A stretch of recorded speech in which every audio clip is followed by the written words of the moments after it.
starter case being if you're just placing implants for the first time, this is the case for sure.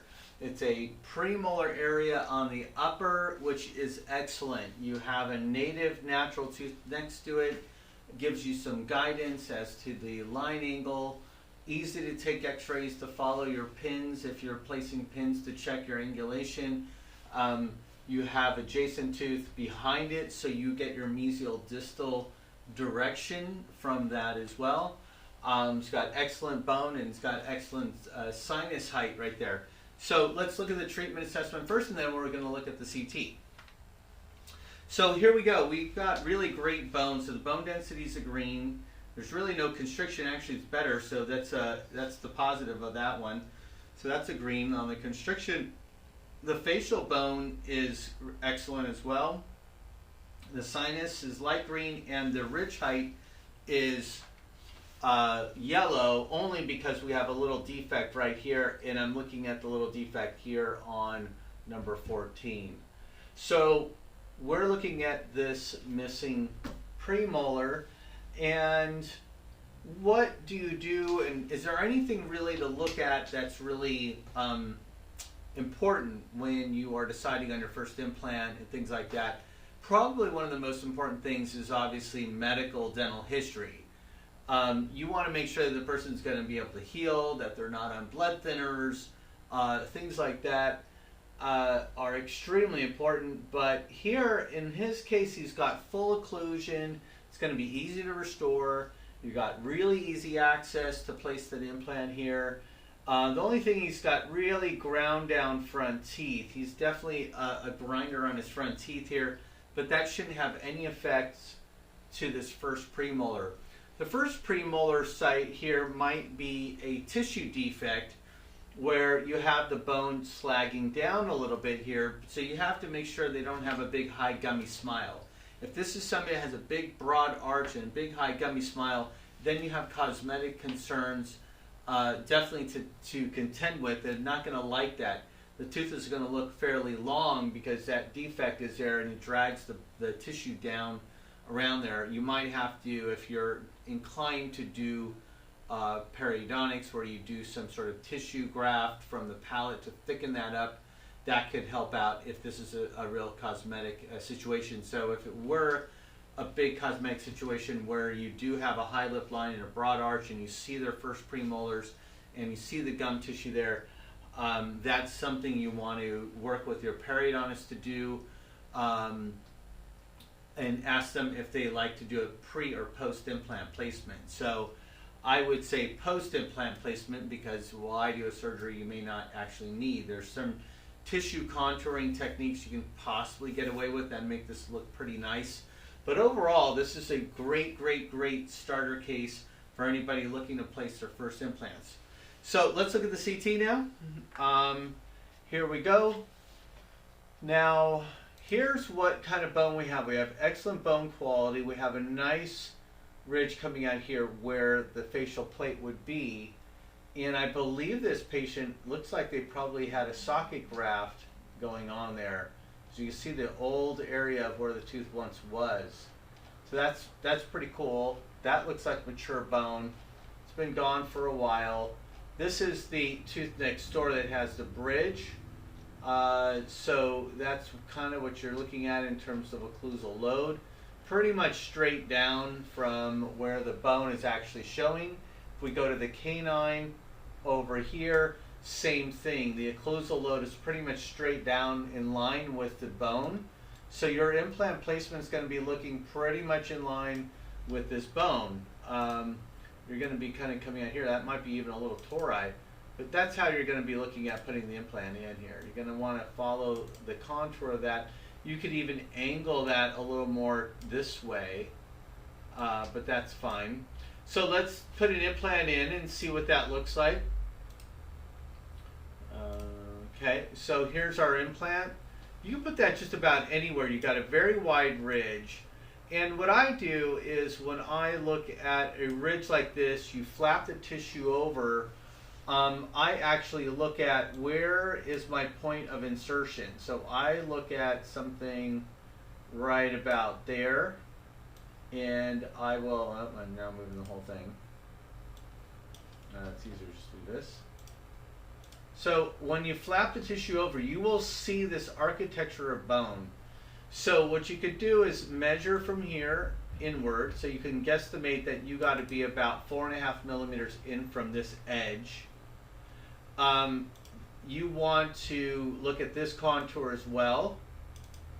You can take that edge or that contour and guesstimate that you got to go in that far. Or another little simple thing that I do is when you're looking at it, this is not as accurate, obviously, is if you look at this as the crest, the topmost part of the bone right there. And then what I do is just eyeball from there, where do I want to be on the arch? And it looks like you're just going to be a few millimeters in. So 2 millimeters in from that very high point. When you see this rounded point in the patient, you flap the tissue over, you see that point. That's going to be very clear. It's going to start rounding down or rounding towards the palate.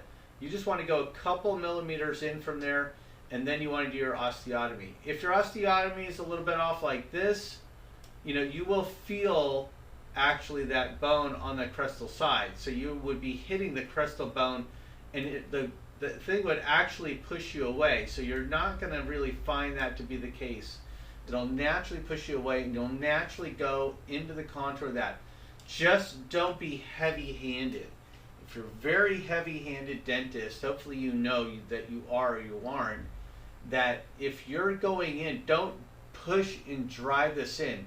This bone here is much softer than the bone out here. So as you take your 2 millimeter or 2.2 millimeter drill, do a nice slow osteotomy. And in fact, here's what I talk to new doctors about doing, is they will do the osteotomy to only about a 4 to 5 millimeter osteotomy. You put your pin in there, and as you put your pin in, you take your x-ray. You check your mesial distal angulation, you check your mesial distal direction, you check anything you can check to kind of look at your occlusal load. You put a pin in, and you can check the bite and see that you're within the load that you want. If you need any adjustments, you can still take that 2.2 millimeter drill and start leaning it in this 4 to 5 millimeter hole. If you got to go a little more mesial or a little more distal, that's when you start correcting this crestal portion of the bone. Is the hardest part that you're going to be having to adjust. So once you adjust that, you get it into the position you want, and then your second full drill, you go to full length. So now we're going to go to 11.5 all the way. So we go another 5.5 millimeters or so. And now we have a full 2.2 millimeter osteotomy. So this is check number 2. So now you put your pin in, you check your occlusal load, you check your angulation, and you should be very close at this point to where you should be. Now, if you're off again a little bit, let's say you're a little bit more centered here on the crestal portion, but you don't really like something about the angulation going mesial or distal from your osteotomy up here, what you do is take your next drill, which is typically a 3.5, and you start re-angling that more mesial or more distal. And typically this osteotomy for a premolar is a 4.0 to a 4.5 millimeter diameter is what I typically do in these situations. So now you've got your number 3 correction that you've done. You can put your pin in again and make sure your angulation is correct that you're trying to correct. And then the 4th time, you go all the way to length with that 3.5 millimeter drill. We haven't even drilled the final drill yet. And you better have this now corrected. You've had 4 tries to get this corrected. So I've got to say, if you don't understand what I just said, you're a dentist, and you please comment or write to me about what I just said. I do have a book called Little Red Book of Implant Dentistry, describes this technique pretty thoroughly. But at this point, if you now have 4 chances to align that correctly, and you're not going into the adjacent teeth, and et cetera, et cetera. Now, some angulation is fine. There's no big deal there. Implants can handle easily 15 millimeters of degree angulation from the crown. And in the compressive load here, you don't have that much kind of degree of freedom that you can go that far off. So anyway, you've got a pretty straightforward shot to make this work right. But if you seriously cannot do this within about 4 different attempts and tries that you're really trying, then I would say maybe you should skip implant dentistry and go pick something else to base your practice on, or learn a new skill at, maybe with laser, soft tissue, I don't know. But you definitely should be able to do this. If you can do a root canal, you can get into the pulp, you can put a post into a root canal treated tooth. This is a lot easier. So having 4 chances at one point is a lot of choices. So I should be able to do that, and the restoration should be perfectly fine. The gum tissue, you can, like I said, get a healing contour. You can make a custom healing abutment. I would do a 2-stage surgery. I typically do that, and that technically this is prime for that. If you don't want to do that, what you could do, there's a little technique that periodontists like to do sometimes. You do your placement of the implant, you get a nice contoured healing abutment, and instead of cutting away the tissue around that collar, you strip the epithelium off and you push the connective tissue underneath, and you suture that around that particular healing collar that you have while the implant's healing. Now, your healing collar is going to be at the line of the gum tissue, so hopefully that flipper is not banging on that, because you don't want that, and you don't want it pushing with any kind of flange on that tissue either. So that tissue, that connective tissue that you just flapped away and tucked under the flap, sutured that over, and you can get a good simple effect without doing a secondary graft tissue situation here. And that will plump up that tissue there pretty well. So by the time this is healed and you take that off, you should have some nice ample tissue there and less of a defect, if not possibly almost no defect there. So that's a really good simple case study. You can learn a lot from a simple case like this. You can really, taking on premolars as when you first start doing implants is the perfect tooth to be doing, especially on an upper, especially one that has adjacent teeth, and especially one that has such great bone too, with no sinus involvement, no nerves, no nothing. So that's a really good one. So anyway, take a look at our other videos that are online. You can learn a lot from it, and we're trying to make our meta tags appropriate so that you can do that.